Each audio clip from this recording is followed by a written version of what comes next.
Hello everyone, আগের ভিডিওতে আমরা বিশাল বড় একটা কোড লিখে এই ৬টা লাইট ব্লিঙ্ক করিয়েছি। এখন এই একই কাজ আমরা করব, কিন্তু আমরা ফর লুপ ইউজ করে। তো এখানে অনেক ৬টা ইন্টিজার ডিক্লেয়ার করা আছে। প্রথম আমরা এই ৬টা ইন্টিজারকে কমেন্ট আউট করে দিই। কমেন্ট আউট করার জন্য স্ল্যাশ স্টার, তারপর হচ্ছে যেখানে কমেন্টটা শেষ হবে সেখানে একটা স্টার স্ল্যাশ। ঠিক আছে, তারপর এখন আমরা একটা ইন্টিজার ডিক্লেয়ার করব। তাহলে লিখে দিলাম ইন্টিজার আই, লিখে কমা দিয়ে সেমিকোলন দিয়ে দিলাম। ঠিক আছে, তাহলে দেখো এখানে আমাদের ইন্টিজার ডিক্লেয়ার করার জন্য আগে ৬টা লাইন লিখতে হতো, কিন্তু এখন আমরা শুধুমাত্র ইন্টিজার আই দিয়েই কি ইন্টিজারটা ডিক্লেয়ার করে ফেলতে পারতেছি। তারপর দেখো, তারপরে আমরা ভয়েড সেটআপে আমরা ৬টা লাইনে আলাদা আলাদা ভাবে আউটপুট লিখে তারপর আউটপুট ডিক্লেয়ার করেছি। এখন আমরা ফর লুপের মাধ্যমে এই আউটপুটটা ডিক্লেয়ার করব। যেটাকে প্রথম আমরা কমেন্ট আউট করে দিচ্ছি স্টার স্ল্যাশ। তো এই জিনিসটা কি হয়ে গেল, কমেন্ট হয়ে গেল। এখন আমরা লিখব ফর, প্রথম লিখতে হবে i ইকুয়ালস টু 0। তো প্রথম আমরা ইনিশিয়াল কন্ডিশন লিখি। তো দেখো i ইকুয়ালস টু 0 না, সরি, i ইকুয়ালস টু লিখব 3। কারণ কি, আমরা 3 নম্বর পিন থেকে কানেকশন দেওয়া শুরু করেছি 3 থেকে 8 পর্যন্ত। তো ইনিশিয়াল কন্ডিশন হচ্ছে 3। তারপর আমাদের সেমিকোলন দিতে হবে।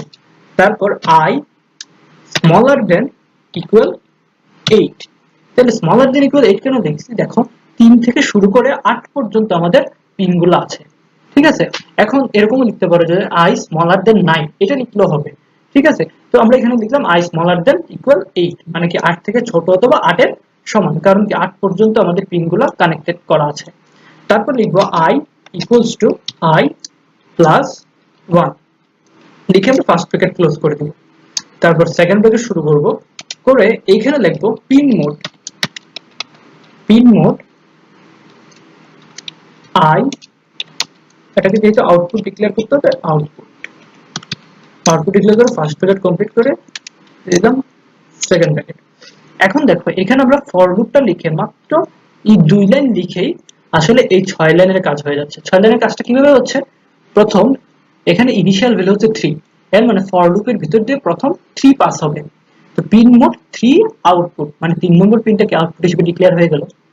তারপর সে কি করবে, i এর মান 1 বাড়বে। তারপর হচ্ছে 4 পাস হবে, 4 পিন মোড আউটপুট, মানে 4 নম্বর পিনটা আউটপুট ডিক্লেয়ার হয়ে গেল। তারপর 5 আসবে, 5 আউটপুট ডিক্লেয়ার হয়ে গেল। 6 আসবে, 6 আউটপুট ডিক্লেয়ার হয়ে গেল।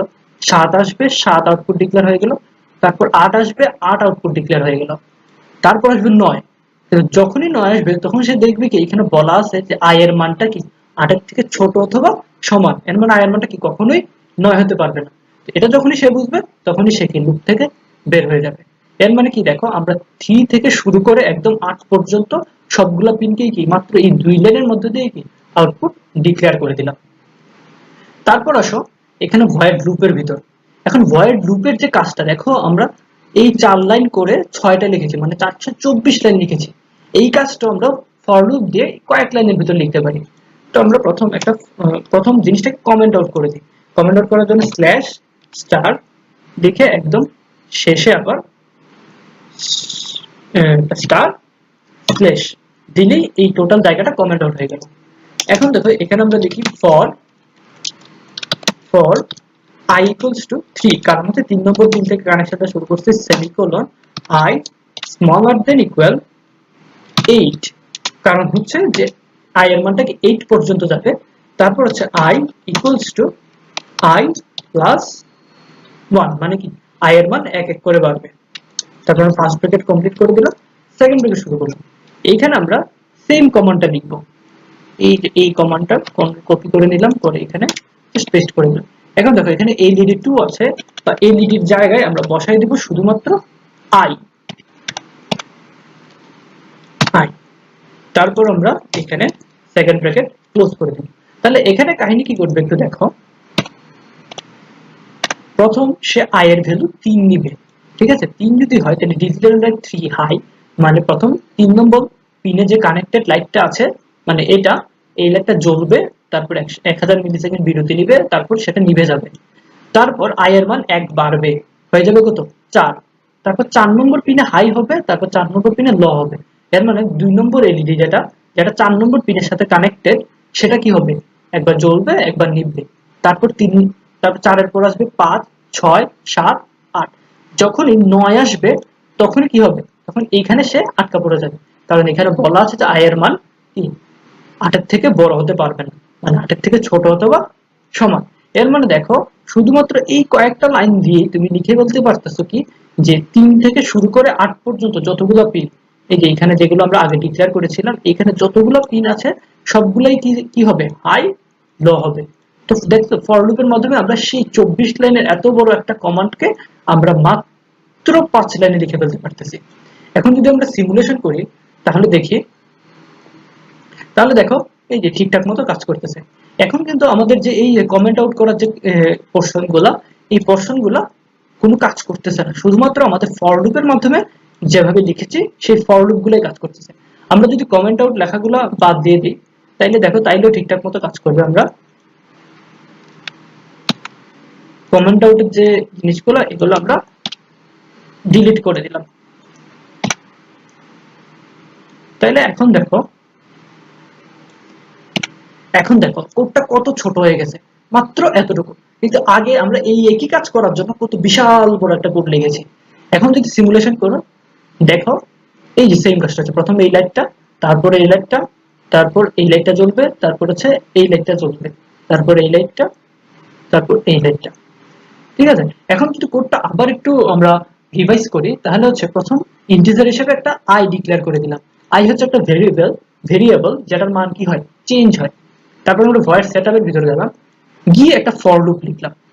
এই ফর লুপে কি করলাম, প্রথম বললাম যে i এর মান 3 এবং i এর মান এক এক করে বাড়বে, কিন্তু i এর মান 8 থেকে বড় নয়। আমরা এই তিনটা জিনিস বলে দিলাম। কি বললাম, i এর ইনিশিয়াল ভ্যালু হচ্ছে 3, মানে i শুরু হবে 3 থেকে, i এর মান 8 থেকে ছোট অথবা সমান হবে এবং i এর মান 1 করে বাড়বে। প্রথম এখান দিয়ে 3 যাবে, 3 যাওয়ার পর পাবে কি পিন মোড 3 আউটপুট, মানে কি সে 3 নম্বর পিনটাকে কি আউটপুট হিসেবে ডিক্লেয়ার করে দিবে। তারপর i এর মান 1 বাড়বে, তারপর যাবে হচ্ছে 4, তারপর সে 4 নম্বর পিনটাকে আউটপুট হিসেবে ডিক্লেয়ার করে দিবে। তারপর যাবে 5, সে 5 নম্বর পিনটাকে আউটপুট হিসেবে ডিক্লেয়ার করবে। এরকম সে 8 পর্যন্ত যাবে। 8 এর পর যখনই 9 আসবে তখন সে কি দেখবে, এখানে বলা আছে যে i এর মান কি 8 এর থেকে ছোট অথবা সমান। এর মানে কি এটার ভিতর দিয়ে 9 যাবে না। তখন সে ফর লুপ থেকে বের হয়ে মানে এই জায়গা থেকে বের হয়ে ভয়েড লুপে চলে আসবে। ভয়েড লুপে আসার পর কি হবে দেখবে, সে আরেকটা ফর লুপ পাবে যেখানে প্রথমেই বলা আছে কি i equals to 3, মানে প্রথম ভ্যালু যাবে i এর মান 3। তারপর সেম আগের মতো বলা আছে i এর মান 8 থেকে ছোট অথবা সমান হবে এবং i এর মান এক এক করে বাড়বে। তো প্রথম পাস হবে 3, এর মানে ডিজিটাল রাইট 3 নম্বর পিনটা একবার হাই হবে, তারপর 3 নম্বর পিনটা একবার লো হবে। এই কাজ শেষ হওয়ার পর সে আবার যাবে, যাওয়ার পর i এর মান 1 বাড়বে, বাড়ার পর এখানে ডিজিটাল রাইট 4 নম্বর পিনটা হাই হবে একবার, 4 নম্বর পিনটা লো হবে। এরকম ভাবে সে 8 নম্বর পিন পর্যন্ত যাবে। যখনই 9 নম্বর পিন যাবে তখন সে এই কন্ডিশনে আটকা পড়ে যাবে যে i এর মান তো 8 থেকে বড় অথবা বড় হতে পারবে না, 8 থেকে ছোট অথবা সমান হতে পারবে। তাহলে দেখো একটা আগে কত বিশাল বড় কোডটাকে শুধুমাত্র আমরা এই ছোট আগের কোডটাকে যদি দেখি আমরা, আচ্ছা আগের কোডটাকে যদি দেখি, আগের কোডটা দেখো কত বিশাল একটা কোড, কত বিশাল একটা কোড। এই কত বিশাল একটা কোডকে শুধুমাত্র একটা ছোট কোড দিয়ে ফর লুপের মাধ্যমে কি আমরা সেই আগের মতো সেম কাজটাই করতে পারতেছি। তো এই ভিডিওটা এতটুকু পর্যন্ত। শুধুমাত্র ভিডিও দেখে গেলেই হবে না, ভিডিও দেখার পর নিজে নিজে প্র্যাকটিস করতে হবে। এই ফর লুপের জিনিসটা একটু সহজ মনে হলেও এতটা কিন্তু সহজ না। যখন তুমি নিজে নিজে প্র্যাকটিস করবে তখন বুঝতে পারবে যে তুমি কোন কোন জায়গায় আটকাচ্ছ। তো খুব দেরি না করে খুব দ্রুত tinkercad.com ঢুকে যাও, ঢুকে সার্কিটটা ডিজাইন করে সেই ফর লুপ দিয়ে কোডটা লিখে ফেলো। লিখে দেখো তোমার কোডটা ঠিকঠাক মতো কাজ করতেছে কিনা। শুধু কোডটা ঠিকঠাক মতো কাজ করলেই হবে না, কোডের সব প্রতিটা লাইন তুমি বুঝেছো কিনা সেই জিনিসটা একবার খেয়াল করে দেখো। যদি কোনো জায়গা না বুঝে থাকো তাহলে কি এই ভিডিওটা আবার একটু দেখো, তারপরেও যদি না বুঝো তাহলে কি আমাদেরকে জানাও। তো এই ভিডিওটা এতটুকু পর্যন্তই, দেখা হবে পরবর্তী ভিডিওতে। ধন্যবাদ সবাইকে।